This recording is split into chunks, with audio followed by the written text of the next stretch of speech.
Hello students, कैसे हैं आप सभी लोग। एमएस मैथ क्लासेस में आप सभी लोगों का स्वागत है। आज मैं अपने फिज़िक्स के वीडियो बनाना शुरू कर रहा हूं और उस पर पहला वीडियो बना रहा हूं।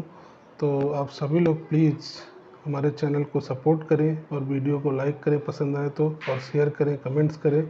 तो मैं आज पहला अपना वीडियो बना रहा हूँ।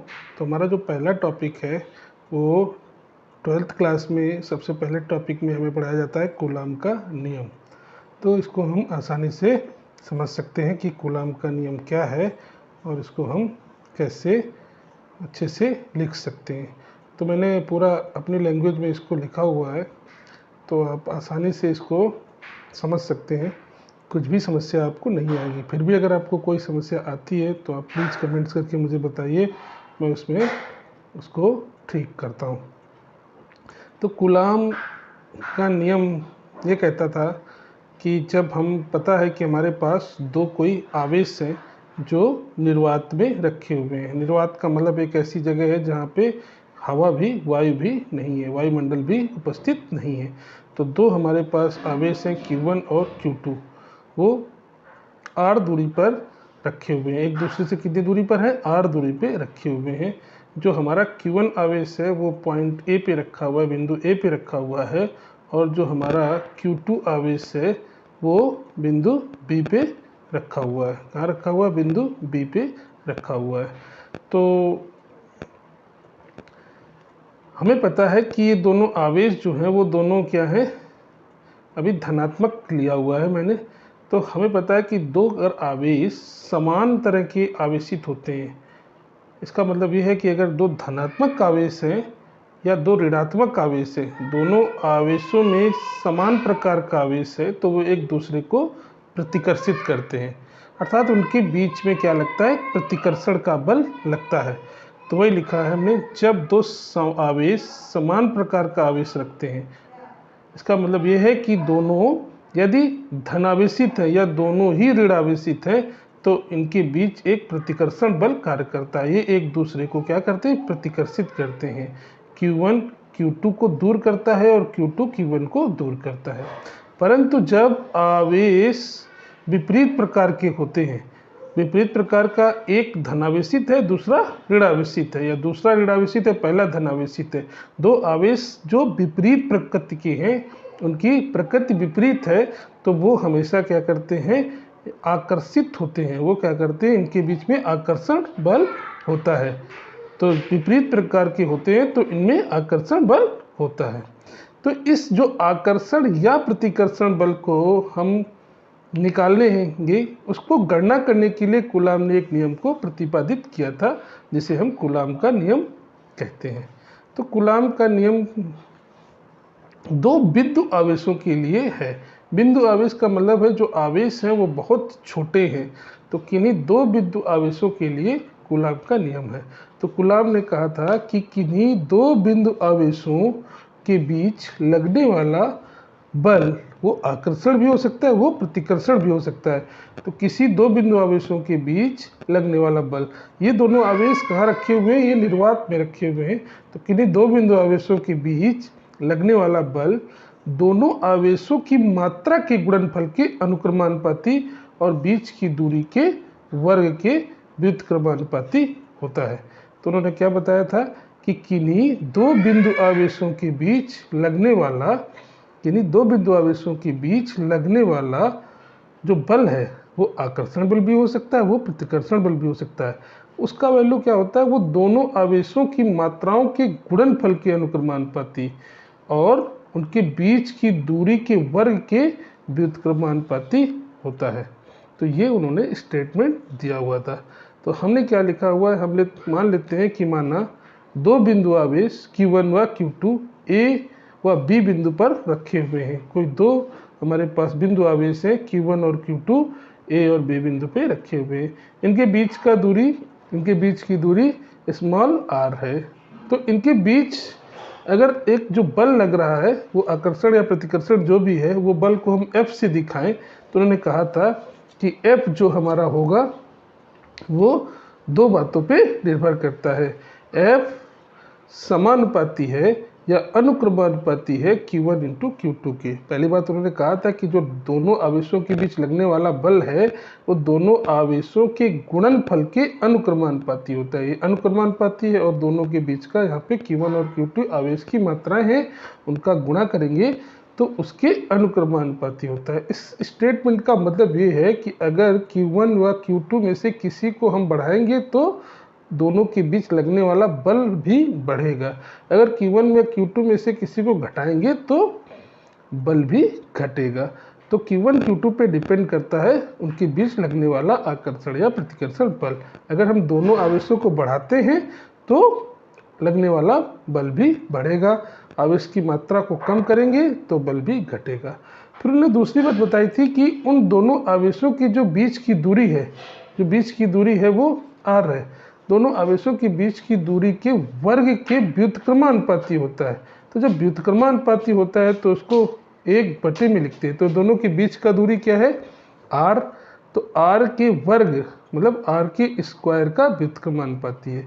इस कथन का मतलब है कि अगर दोनों आवेशों के बीच की दूरी को हम बढ़ाते हैं तो जो बल है वो घटता है। जब हम बीच की दूरी बढ़ेगी तो बल जो है वो घट जाएगा, और जब बीच की दूरी को हम कम करेंगे तो उनके बीच लगने वाला आकर्षण या प्रतिकर्षण का बल बढ़ जाएगा। दूरी को कम करेंगे तो बल बढ़ेगा और दूरी को बढ़ाएंगे तो बल घटेगा। तो दोनों इस जो समीकरण 1 और 2 मैंने लिखा, इन दोनों को अगर हम संयुक्त करेंगे, एक साथ लिखेंगे तो हमारा कुछ इस तरह का इक्वेशन बन जाएगा। क्या बन जाएगा हमारा बन जाएगा F अनुक्रमानुपाती Q1 Q2 बटे r²। अब हम जब अनुक्रमानुपाती का साइन हटाते हैं तो एक कांस्टेंट, एक नियतांक लगाते हैं। तो यहाँ पे मैंने इक्वल लगा दिया है अनुक्रमानुपाती की जगह में, और k यहाँ पे लिख देते हैं। तो F बराबर अब क्या हो गया, जो बल लगने वाला था वो बल क्या था, K into Q1 into Q2 बटे r²। तो K हमारा क्या है, K एक नियतांक है, K एक नियतांक है। बाद में जब एक्सपेरिमेंट हुआ है तो एक्सपेरिमेंट से ये पता चला कि जो K का वैल्यू है उसको हमें कितना रखना है, उसको रखना है 1/4 पाई एप्सिलॉन नॉट। इसको क्या बोलते हैं, एप्सिलॉन नॉट पढ़ा जाता है। क्या पढ़ते हैं, एप्सिलॉन नॉट। तो इसको पढ़ेंगे 1/4 पाई एप्सिलॉन नॉट के बराबर 1/4 पाई एप्सिलॉन नॉट का वैल्यू हमें रखना है। तो के नहीं रख के हम क्या रखना है, 1/4 पाई एप्सिलॉन नॉट। तो जब हम रख देंगे तो फिर क्या बना, तो जो फाइनल हमारा कूलाम का नियम है वो बना, एफ जो बल है वो किसके बराबर होता है, 1/4 pi epsilon naught Q1 into Q2 बटे r²। यही कूलाम का नियम है। तो कूलाम के इस नियम से हम दोनों आवेशों के बीच लगने वाला आकर्षण या प्रतिकर्षण बल को हम आसानी से कैलकुलेट कर सकते हैं। तो 4 तो पाई तो पता है सभी को आपको कि कांस्टेंट होता है, ठीक है। जहाँ एप्सिलॉन नॉट है, एप्सिलॉन नॉट को हम क्या बोलते हैं, इसको हम कहते हैं निर्वात की वैद्युतशीलता। इसको क्या बोलते हैं, निर्वात की वैद्युतशीलता। इसको क्या बोलते हैं हम लोग, निर्वात की वैद्युतशीलता कहते हैं। तो ये कूलाम का नियम है।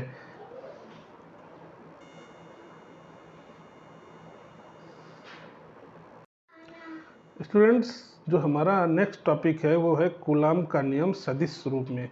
क्योंकि हम जानते हैं कि जो बल है, बल एक सदिश राशि है।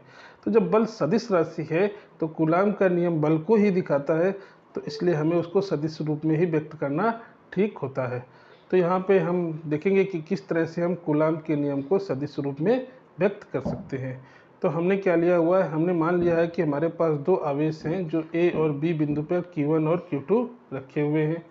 दोनों समान प्रकार के आवेश हैं, दोनों प्लस प्लस के हैं, दोनों धनात्मक मान सकते हैं या दोनों हम ऋणात्मक माने हुए हैं। तो या तो हमने क्या लिखा हुआ, Q1 और Q2 जो मल्टीप्लाई होगा वो ग्रेटर देन 0 होगा। या तो दोनों प्लस के होंगे तो ऐसा होगा, या दोनों माइनस के होंगे तो ऐसा होगा।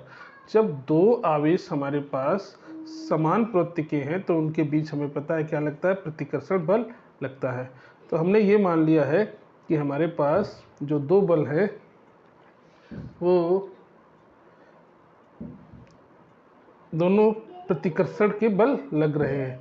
तो हमारे पास r दूरी पे दो आवेश Q1 और Q2 रखे हैं, दोनों समान प्रवृत्ति के हैं। तो अब होगा क्या, Q1 Q2 को प्रतिकर्षित करेगा और Q2 Q1 को प्रतिकर्षित करेगा।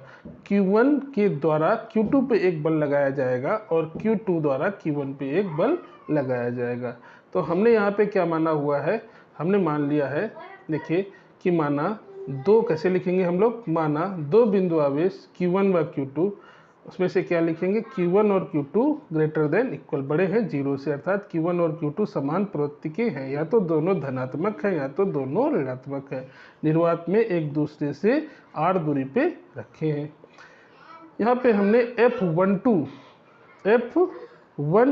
ये है, ये क्या माना, इसको हमें ऐसे पढ़ना है, F12 Q1 द्वारा Q2 पे लगाया गया बल है। Q1 द्वारा F12 जो है क्या बल है, F12 को हम पढ़ेंगे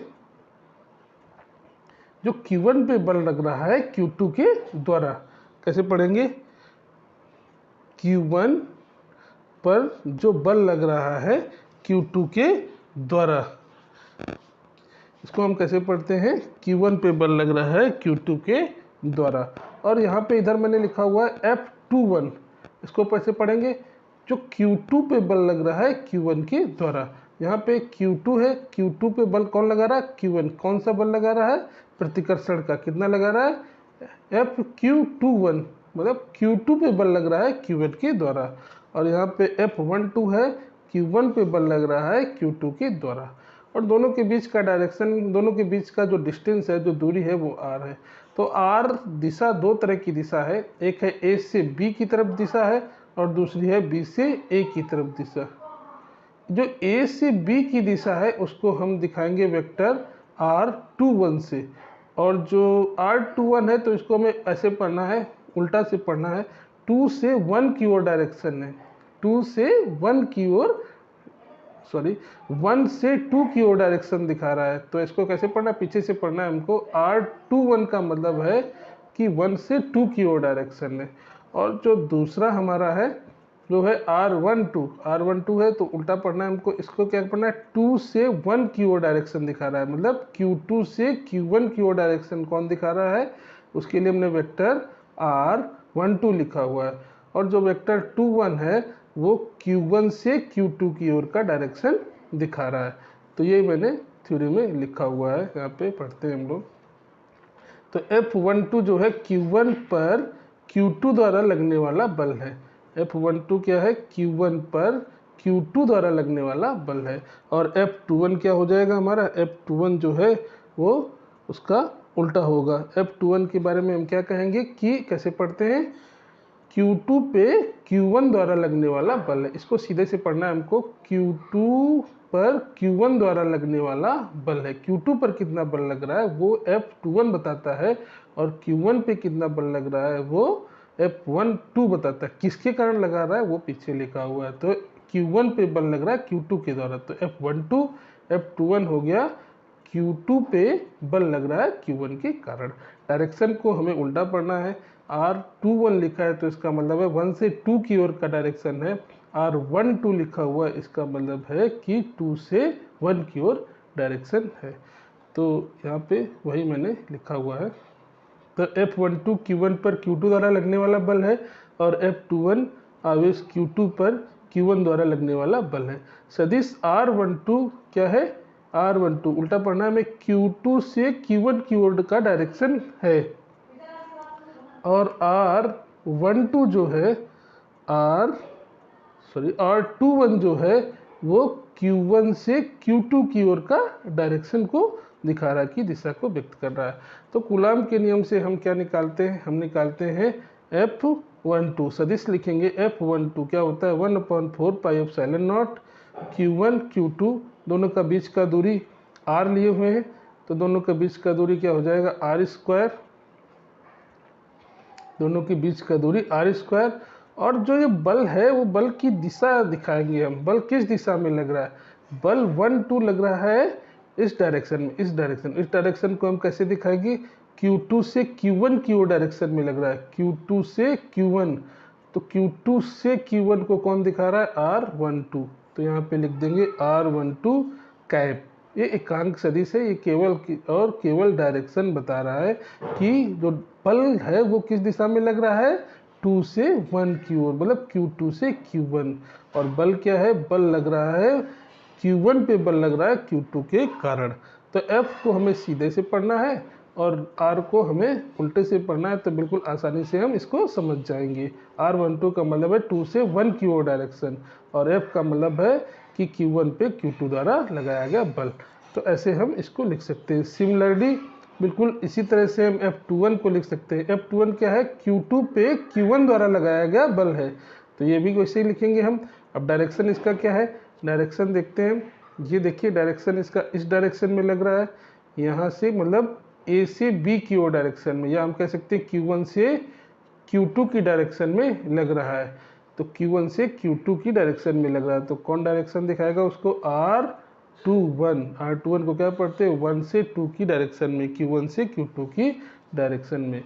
तो ऐसे हम सदिश रूप में कूलाम के नियम को लिख सकते हैं। इसमें थोड़ा सा परिवर्तन हम और भी कर सकते हैं, क्योंकि हमें पता है जो एकांक सदिश होता है उसको निकालने का फार्मूला क्या होता है, एकांक सदिश को निकालने का फार्मूला होता है R12 कैप होता है वेक्टर R12 अपॉन बटे मॉड R12 करते हैं। ऐसे ही R21 का कैप निकाल सकते हैं, ये भी वेक्टर R21 बटे R21 का मॉड होता है, ऐसा आप लोगों ने पढ़ा है वेक्टर में। और दोनों का जो परिमाण है वो बराबर है, क्योंकि दोनों के बीच का दूरी बिल्कुल सेम है, और ये वेक्टर भी दोनों आपस में सेम है, लेकिन बस डायरेक्शन इनका चेंज है, तो हम एक में माइनस लगा सकते हैं और इसको ऐसे भी लिख सकते हैं। तो अब हम क्या करेंगे, 1 और 2 को कैसे लिख सकते हैं, 1 और 2 में परिवर्तन करेंगे, तो हम जहाँ पे R² लिखा हुआ है वहाँ पे हम मॉड R12 भी लिख सकते हैं, क्योंकि R² बीच का दूरी दिखा रहा है और ये R12 भी बीच का दूरी ही दिखा रहा है, ये भी परिमाण ही केवल बताता है, इसमें कोई डायरेक्शन नहीं होता है, क्योंकि इसमें हमने मॉड लगाया हुआ है, तो ये केवल परिमाण ही बता रहा है, तो मतलब बीच की दूरी ही बता रहा है। तो इसको हम अब ऐसे भी लिख सकते हैं, क्या लिख सकते हैं, F12 is equal to 1/4 pi epsilon naught Q1 Q2 बटे मॉड R12 का स्क्वायर। और ये क्या दिखा रहा है, ये दिखा रहा है बल किस डायरेक्शन में लग रहा है, किस डायरेक्शन में लग रहा है, कैसे पढ़ना है, Q2 से Q1 की डायरेक्शन में लग रहा है। और क्या है बल, बल है 1 पे लग रहा है, Q1 पे लग रहा है Q2 के कारण। सिमिलरली हम दूसरे वाले को भी ऐसे ही लिख सकते हैं, दोनों को हम सेम लिख सकते हैं।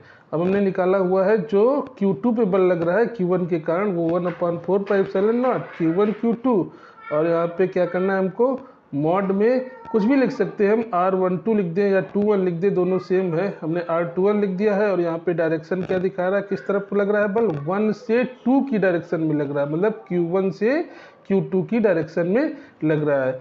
फिगर में आप देखेंगे तो क्या इस डायरेक्शन में लग रहा है, देखिए मैं दिखाता हूँ आपको फिगर में, तो ये देखिए